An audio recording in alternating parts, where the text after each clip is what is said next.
Welcome back to the Stovetop. Before I do this review of Wild Turkey 101 Bourbon, I'd like to give a very long-winded backstory as to how I ended up with this whiskey to review in this video today in July of 2022. It's going to be a long story, and if you don't want to listen, just turn off the video now. I just don't care if you watch or not. It's my channel, this is my video, and if I want to take 10 minutes to do a story, that's what I'm going to do. So here it is.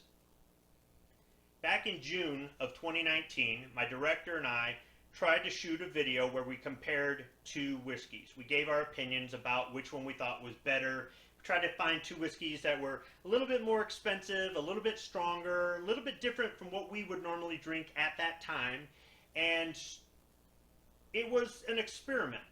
I was kind of throwing around the idea of doing this, and I said, let's just give it a try. I ended up scrapping the footage. Not really so much because the production value was low, because in my videos today my production value is low, but it was because we shot the video down at my reload bench. And at the time I thought it was a cool backdrop. Back then I did a lot more gun stuff, I did a lot more 2A stuff. I still do that, but not as often. And I thought at the time it would make a great backdrop, but after reviewing the footage I decided firearms and alcohol just don't mix. I mean, we didn't have any loaded guns in the video, we weren't armed, it wasn't a video where we were getting tanked up and going to the range or anything like that, nor were we promoting that sort of thing. But I just didn't like it after I saw the end result. So I scrapped the whole thing, I scrapped the idea, just scrapped it all.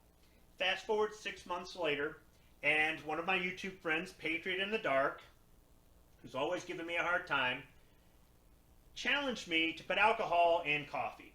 I had started doing coffee reviews that were inspired by another YouTube friend, Travis P11.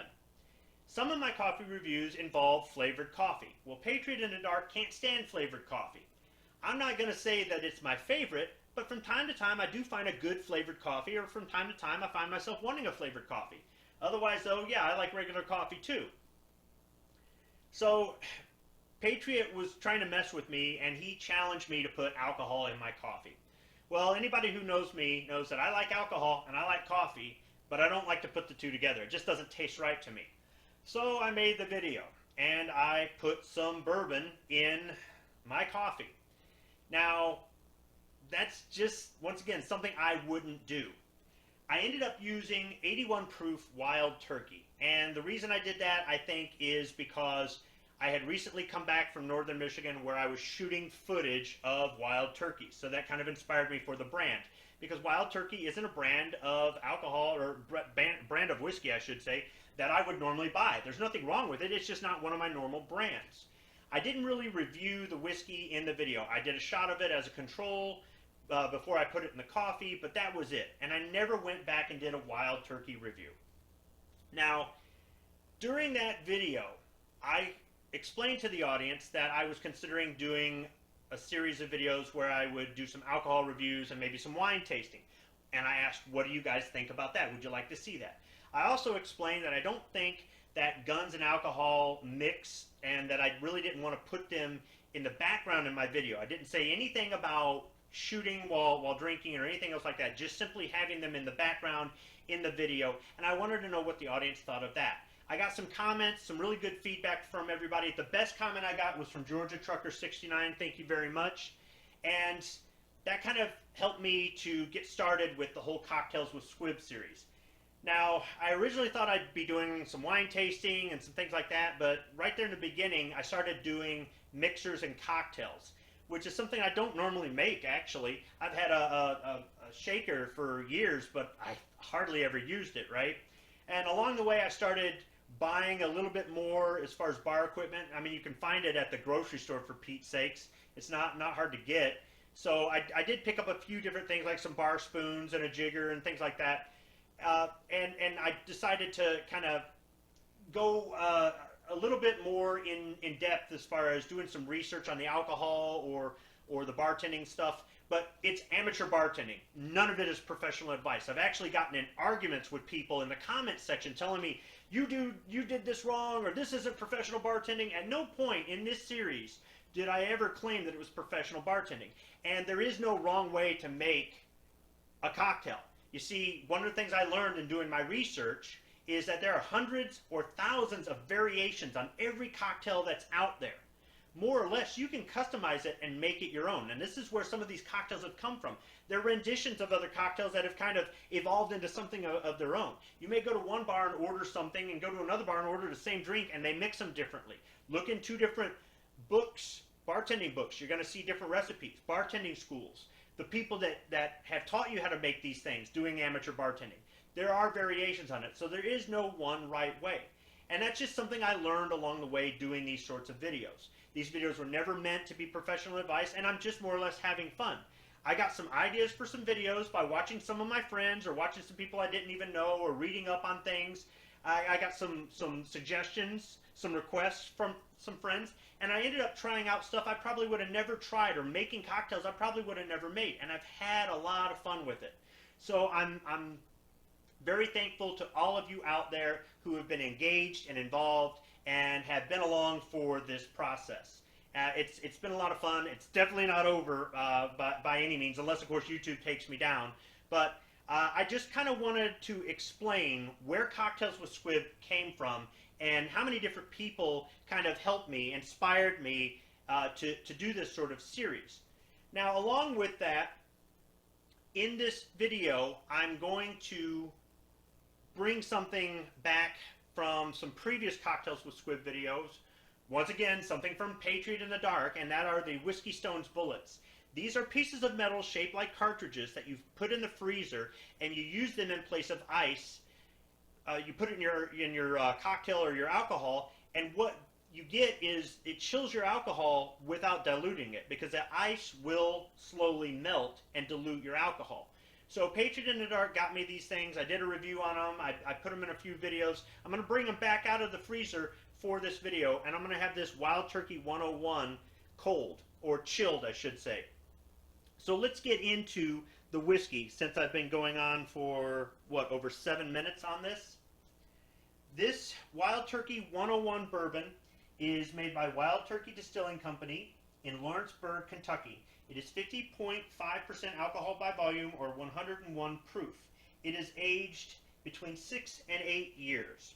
Now, the reason I decided to go with this 101 versus just going back to the Wild Turkey that was 81 proof is because recently I did a review of Old Forester Kentucky Straight Bourbon that was 100 proof. And I thought, you know, that wasn't too bad. Let me try something that's about the same strength from Wild Turkey. Maybe at some point I'll go back and try the 81 proof again. But I'm kind of thinking that if I do another Wild Turkey video, it might be their rye. I'll include a link to their website in the description section below so you can check out and see what all they offer.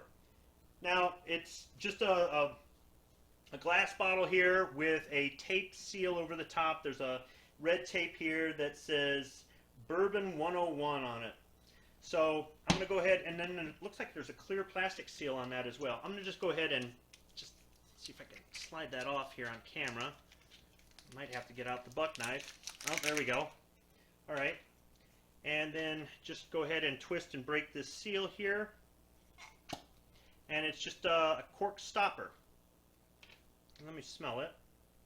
Now, in the description on the website, it says the aroma should be vanilla. Now, I have a poor sense of smell, so I don't know if I'll be able to detect that. It's sweet, but I don't really detect the vanilla. Let me get a rocks glass. All right. See what I mean about the Whiskey Stones? They're shaped like cartridges. It looks like maybe 308 cartridges there.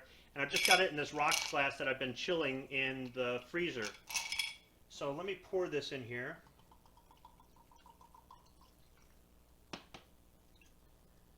Let me smell it. Now, I'm not really detecting the vanilla. It smells like whiskey. Let me let that sit there for just a minute to chill a little bit. Put the stopper back on. So while I'm waiting for the Whiskey Stones bullets to chill this bourbon, I wanted to explain that that intro that was really long, that was about the 6th take I did on it. I kept trying to reduce the time on it and just condense what I had to say. And I was trying to do it in a way that once again, going back to some of my friends on YouTube, Hawaii Volcano Squad has always advised me to just do it in one take. And there have been some videos I've been able to just knock out in one take, some of them longer than just a few minutes. And it doesn't happen with me very often. It just doesn't. But he's right when he says that. Those are some of the videos that I have the most satisfaction after I see the completed work. And I'm glad for his experience in this sort of thing when he's tried to help me with advice. Another person who has helped me out, I mentioned earlier, Travis P11. He does all of his videos. He just keeps running and rolling with it. And his camera, I guess, does 15-minute increments.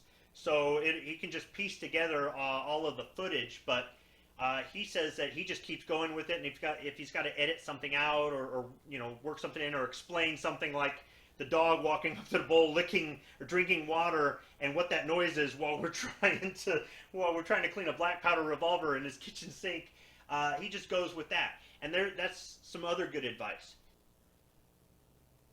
So there may be people out there in YouTube who enjoy watching videos, and they've thought, I kind of want to be more than just in the audience. I want to make videos myself, but I don't even know where to get started. Well, there's a lot of us out there, and if you start asking questions, maybe join the live chat on a live show. It doesn't have to be about making YouTube videos. It can be about whatever you're interested in. Just start asking people. You'd be surprised at how much helpful advice or things people have picked up and learned along the way that they're willing to pass on and share with you. Maybe not some of the bigger channels, but the smaller to medium-sized channels that have been out there for a while, they're in my experience, been very open to sharing their knowledge and experience and trying to help each other out, whether it be a piece of equipment or just other things that they've learned or found helpful or useful along the way. Now, I've been letting these whiskey stones chill this long enough. It's been a couple minutes, so let me try this out. First, let's see if... No, I can't smell that vanilla no matter what I try.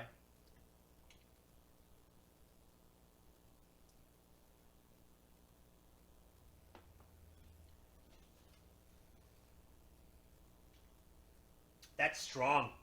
That's especially on the back end. Whoa. I don't have an empty stomach or anything, but woo, that's I'm already feeling it. I'm not saying it's making me tipsy, but I can tell this is some strong stuff. Sometimes when I shoot these videos, I haven't had anything to eat, so after a couple cocktails, yeah, I'm feeling it a lot more so than if I had had a full stomach. It is starting to burn a little bit now that it's getting down to my stomach. Not really in my throat, but down to my stomach a little bit. So the taste is supposed to be sweet, bold, and smooth.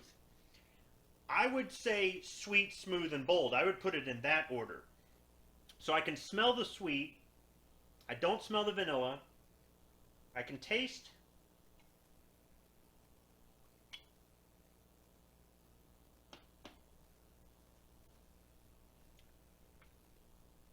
Sweet with a hint of vanilla, definitely oak all the way throughout, but a hint of vanilla in the front.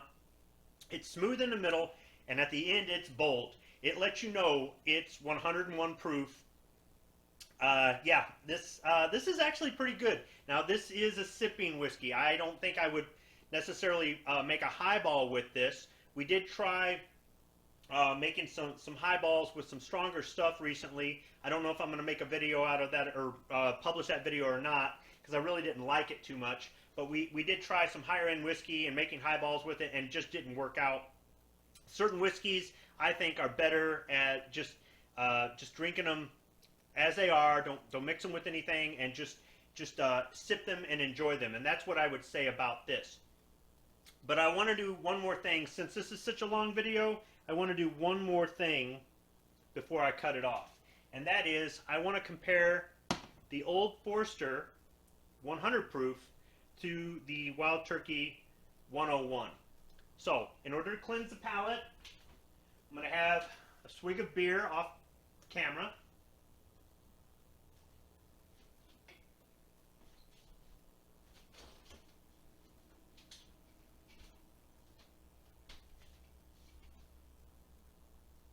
And I'm going to get another chilled rocks glass with 3 Whiskey Stones bullets in there. Let me go ahead and pour the Old Forester 100 proof. Both bourbons from Kentucky.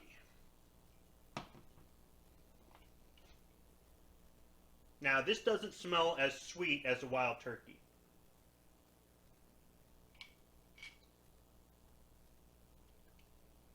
And I'm not letting it chill as long either.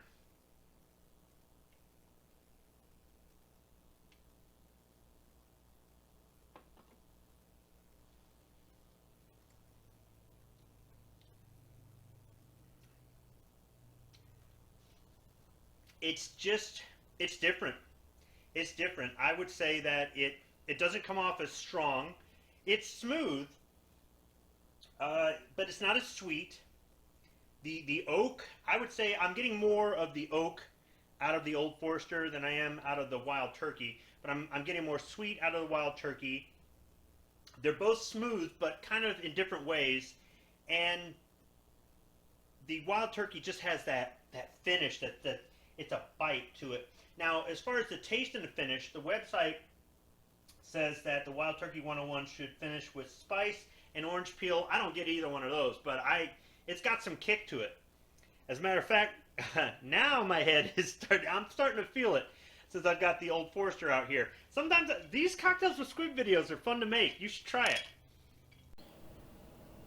And now, with the magic of editing software, my final thoughts. Old Forester, Kentucky Straight Bourbon, 100 proof. Wild Turkey 101 Bourbon, 101 proof. Both of these, I would consider sipping whiskeys. I don't think I would put them in a cocktail. They have different tastes, but they're both smooth. I think the Wild Turkey's got a little bit more of a kick there at the end. And having them chilled is pretty good. I mean, I typically don't chill the my whiskey, but in this case, it actually worked out pretty good. So, Patriot in the Dark, thanks again for these whiskey bullets, and all of my friends on YouTube who have helped me out over the years. Thank you very much. The people in the audience who watch these videos, comment on these videos, and give me the inspiration, thank you as well. I've got some more ideas for some Cocktails with Squib videos. I've got a lot of stuff that I've got on the computer that I need to edit for all of my channels. So I'm going to be busy trying to work on videos. I know I don't have a lot of views. I know I don't have a very big audience. But the audience I do have, the views I do get, I do appreciate. If you're not interested in this, please don't watch my videos. Don't give me a pity view. If you're interested in a video, watch the video. If you're not, don't subscribe to my channel. Don't get notified. Don't do any of that. Don't feel compelled. I don't do sub for sub. I'm just not like that. I'm not worried about my analytics. I'll fail or I'll succeed on my own, and that's the way I want to have it. Really, my biggest obstacle is time and the fact that YouTube's terms of service suck. Otherwise, though, I've had a lot of fun doing this. I'm going to continue to have fun doing this. I don't think I'm going to start up another channel. I think I'm up to like 5 now. But I'm glad for the opportunity to not only try out this Wild Turkey 101, but just give you a little bit more about where Cocktails with Squib came from, and a little bit more about me on YouTube, the friends that I've made on YouTube, and just what YouTube can be if you're thinking about getting into it, but you're just not sure. Maybe this will help you, give you a little bit better idea of what it's like or the things that happen when you really get into YouTube. Thanks for watching.